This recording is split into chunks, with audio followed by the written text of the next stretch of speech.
انسان جو ہے وہ سود سے رک جائے، اس سے اللہ پاک نے باقاعدہ ممانعت کی ہے۔ اور پھر یہ بھی فرمایا کہ اللہ پاک نے بیع کو حلال کیا ہے اور سود کو اللہ پاک نے حرام کیا ہے۔ اور پھر اللہ پاک نے یہ بھی بتایا کہ بہت سارے لوگ جو ہے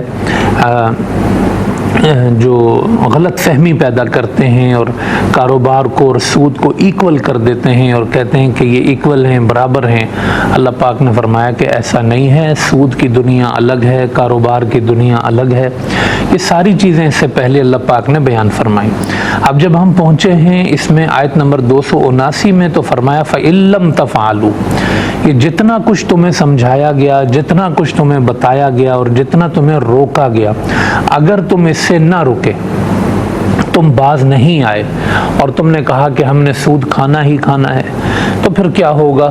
تو پھر آخری جو اللہ پاک نے ایک، آپ اس کو دھمکی کہہ لیں، وعید کہہ لیں، سزا کہہ لیں، وہ اللہ پاک نے بیان کر دی۔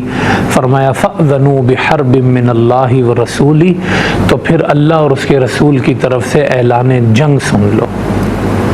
اگر تم کہتے ہو میں سود کھاتا رہوں گا، تو پھر خدا کی تم سے جنگ ہے، رسول کی تم سے جنگ ہے، تم باز نہیں آتے تو ہم تم سے اعلان جنگ کرتے ہیں۔ یہ وہ انداز ہے اور یہ وہ وعید ہے اور یہ وہ دھمکی ہے کہ جو کسی اور گناہ کے لیے قرآن و حدیث میں موجود نہیں ہے۔ کم از کم قرآن کریم کی آیات کے اندر یہ انداز کسی چیز کے حوالے سے نہیں اپنایا گیا ہے۔ ہو سکتا ہے احادیث میں کسی چیز کے لیے ممکن ہے، مگر قرآن کریم میں اگر آپ مطالعہ کریں گے تو اللہ رسول سے جو اعلان جنگ ہے وہ سود کے حوالے سے اللہ پاک نے بیان فرمایا ہے۔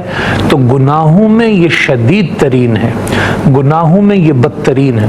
اچھا، آپ اگر اس انداز کو یہاں پر دیکھیں اور آپ اسی انداز کو زبان رسالت سے بھی اگر محسوس کرنا چاہیں تو حجۃ الوداع کے موقع پر آپ صلی اللہ علیہ وسلم نے جس طریقے سے اس کو بیان کیا ہے وہ بالکل میچ ہوتا ہوا نظر آتا ہے۔ تو بہت ممکن ہے کہ یہ آیت اسی موقع پر نازل ہوئی ہو کہ جہاں حضور علیہ السلام نے بھی اس کو شدت سے بیان کیا اور قرآن کریم نے بھی اس کو شدت سے بیان کیا، بلکہ آپ صلی اللہ علیہ وسلم کی احادیث تو اس پر بڑی واضح ہیں کہ آپ نے اس کو بڑی برائی کے طور پہ شدت کے ساتھ آپ صلی اللہ علیہ وسلم نے بیان کیا۔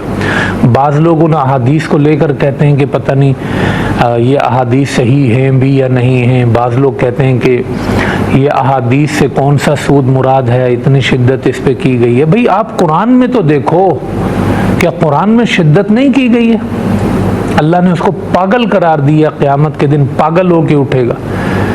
اور یہ جو دھمکی جس انداز میں دی گئی ہے کسی اور گناہ پر نہیں ہے، تو کیا اللہ نے اس پہ شدت نہیں کی ہے کہ آپ کو صرف احادیث میں شدت نظر آتی ہے؟